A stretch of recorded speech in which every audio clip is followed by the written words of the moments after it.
नमस्कार दोस्तों, स्वागत है आप सभी का एकाक्ष ट्यूटोरियल्स पर। मैं हूं गौरव। फ्रेंड्स, यूपी ट्रिपल एससी के द्वारा होम्योपैथिक फार्मासिस्ट प्रतियोगितात्मक परीक्षा 2019 का फाइनल रिजल्ट ऑफिशियल वेबसाइट पर घोषित कर दिया गया है और इस संबंध में एक आवश्यक सूचना भी जारी की गई है। तो चलिए हम देख लेते हैं क्या है यह आवश्यक सूचना। इससे पहले आपसे रिक्वेस्ट है कि जनरल स्टडीज़ और करंट अफेयर्स की तैयारी के लिए, आरओ के एग्ज़ाम की तैयारी के लिए आप एकाक्ष ट्यूटोरियल्स को सब्सक्राइब कर सकते हैं। एकाक्ष ट्यूटोरियल्स पर प्लेलिस्ट के माध्यम से जनरल स्टडीज़ और करंट अफेयर्स के वीडियोस उपलब्ध हैं जिनसे आप महत्वपूर्ण प्रश्नों का अभ्यास कर सकते हैं। इसके साथ ही टेस्ट सीरीज़ भी चलाई जा रही है आरओ के एग्ज़ाम की तैयारी के लिए, जिसके माध्यम से आप अपनी वास्तविक तैयारी को परख सकते हैं और महत्वपूर्ण प्रश्नों का अभ्यास कर सकते हैं। तो चलिए हम देख लेते हैं क्या है यह आवश्यक सूचना। देखिए, यह आवश्यक सूचना जारी की गई है होम्योपैथिक फार्मासिस्ट सामान्य चयन प्रतियोगितात्मक परीक्षा 2019 के फाइनल रिजल्ट से संबंधित। ठीक है, यहाँ लिखा हुआ है विज्ञापन संख्या 2 परीक्षा 2019 होम्योपैथिक फार्मासिस्ट सामान्य चयन प्रतियोगितात्मक परीक्षा 2019 के अंतर्गत निर्देशक होम्योपैथी उत्तर प्रदेश के नियंत्रणाधीन होम्योपैथिक भेषजिक फार्मासिस्ट के कुल रिक्त 420 पदों, ठीक है, जिसमें कि अनारक्षित 183 पद, अनुसूचित जाति के 79 पद, अनुसूचित जनजाति के 2 पद और अन्य पिछड़ा वर्ग के 115 पद व आर्थिक रूप से कमजोर वर्ग के 41 पद। तो इन पदों पर चयन हेतु संपन्न लिखित परीक्षा के आधार पर अर्हता अभिलेखादि परीक्षण हेतु अर्ह पाए गए अभ्यर्थियों का परिणाम दिनांक 17 दिसंबर 2020 एवं तत्संबंधी अनुपूरक परिणाम दिनांक 27 जुलाई 2021 को प्रकाशित किया गया था। तो फ्रेंड्स, जैसा कि आप देख सकते हैं, लिखा हुआ है कि जो कुल रिक्त 420 पद हैं और जिसमें कि अनारक्षित श्रेणी के 183 पद, अनुसूचित जाति के 79 पद, अनुसूचित जनजाति के 2 पद और अन्य पिछड़ा वर्ग के 115 पद व आर्थिक रूप से कमजोर वर्ग के 41 पद हैं।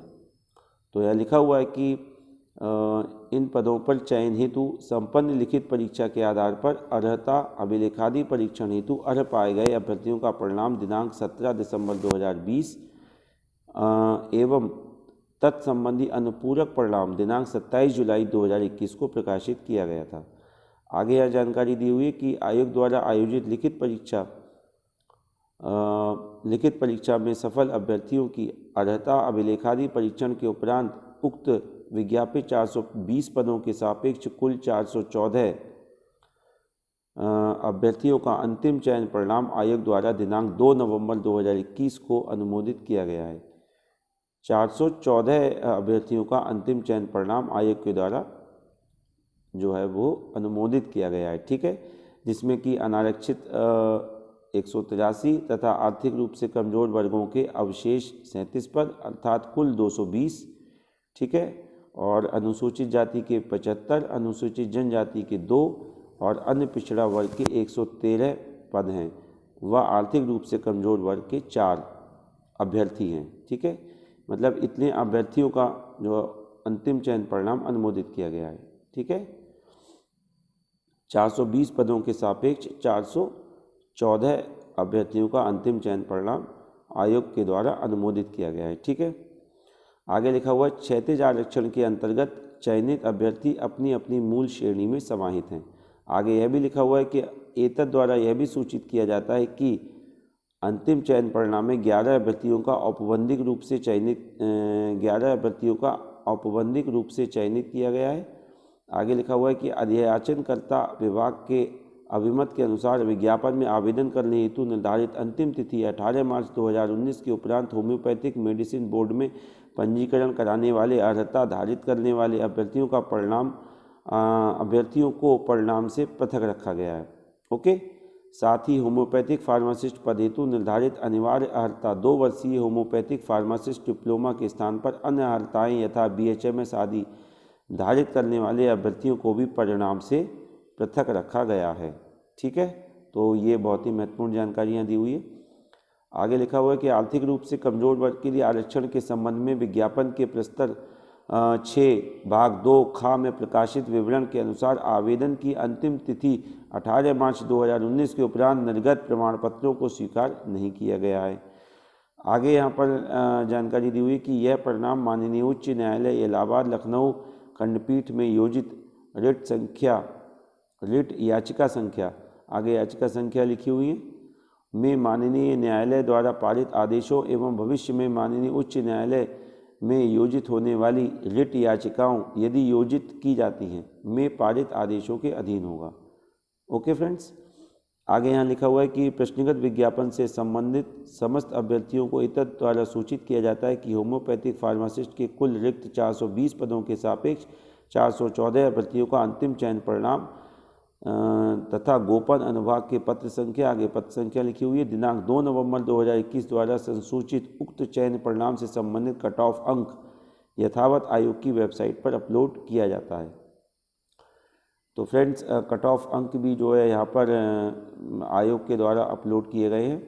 ठीक है, इस चयन परिणाम से संबंधित ये आप देख सकते हैं, अनुक्रमांक दिए हुए हैं, रोल नंबर, ये अनारक्षित श्रेणी के रोल नंबर दिए हुए हैं। इसके बाद ये अनुसूचित जाति के जो है रोल नंबर हैं, जो अंतिम रूप से चयनित अभ्यर्थी हैं उनके रोल नंबर। इसके बाद इस तरह से आप अन्य श्रेणी का भी अंतिम चयन परिणाम देख सकते हैं। ठीक है, अन्य श्रेणी के जो अभ्यर्थी हैं। अब देखिए, ये यहाँ पर कट ऑफ अंक के बारे में जानकारी दी हुई है, आप देख सकते हैं। यहाँ लिखा हुआ है कि आयोग के विज्ञापन संख्या 2 परीक्षा 2019 द्वारा होम्योपैथिक फार्मासिस्ट भेषजिक सामान्य चयन प्रतियोगितात्मक परीक्षा 2019 के अंतर्गत विज्ञापित होम्योपैथिक भेषजिक फार्मासिस्ट पद हेतु लिखित परीक्षा के आधार पर अंतिम चयन सूची के अभ्यर्थियों का श्रेणीवार कट ऑफ अंक। तो लंबवत आरक्षण के अंतर्गत अनारक्षित श्रेणी के जो अंतिम चयनित अभ्यर्थी है उनका प्राप्तांक कितना है, 35.75। आगे जन्म तिथि भी दी हुई है, प्रत्येक श्रेणी के जो अंतिम चयनित अभ्यर्थी है उसका प्राप्तांक और उसकी जन्म तिथि अंतिम चयनित अभ्यर्थी की। ठीक है, ये यहाँ पर लिखी हुई है। अनुसूचित जाति के लिए अंतिम चयनित अभ्यर्थी के प्राप्तांक है 22.25। अनुसूचित जनजाति के अंतिम चयनित अभ्यर्थी का प्राप्तांक है 34.50। और अन्य पिछड़ा वर्ग अर्थात ओबीसी के अंतिम चयनित अभ्यर्थी का प्राप्तांक है 27। ठीक है, 27.00। और आर्थिक रूप से कमजोर वर्ग के अंतिम चयनित अभ्यर्थी का प्राप्तांक है 22.25। तो आप देख सकते हैं कट ऑफ अंक। इसी तरह क्षैतिज आरक्षण के अंतर्गत भी श्रेणी के अनुसार यहाँ पर कट ऑफ अंक दिए हुए हैं। ठीक है, इसको आप देख लीजिएगा। आगे नोट लिखा हुआ है एक कि कार्मिक अनुभाग 3 उत्तर प्रदेश शासन द्वारा निर्गत अधिसूचना उत्तर प्रदेश समूह ग के पदों के लिए सीधी भर्ती रीति और प्रक्रिया नियमावली 2015 के प्रस्तर 8 भाग 3 भाग 4 में दी गई व्यवस्था के अनुसार यदि 2 या अधिक अभ्यर्थी बराबर अंक प्राप्त करें तो सूची में उस अभ्यर्थी को उच्चतर स्थान पर रखा जाएगा जो आयु में ज्येष्ठ होगा। ठीक है, तो इस तरह से फ्रेंड्स ये अंतिम चयन परिणाम यूपी TPSSC के द्वारा इस परीक्षा का जारी कर दिया गया है। ठीक है फ्रेंड्स, तो यह थी महत्वपूर्ण जानकारी। और RO के एग्ज़ाम की तैयारी के लिए, जनरल स्टडीज़ करंट अफेयर्स की तैयारी के लिए आप एकाक्ष ट्यूटोरियल्स को सब्सक्राइब कर सकते हैं। ठीक है फ्रेंड्स, तो मिलते हैं हम अगले वीडियो में, तब तक के लिए धन्यवाद।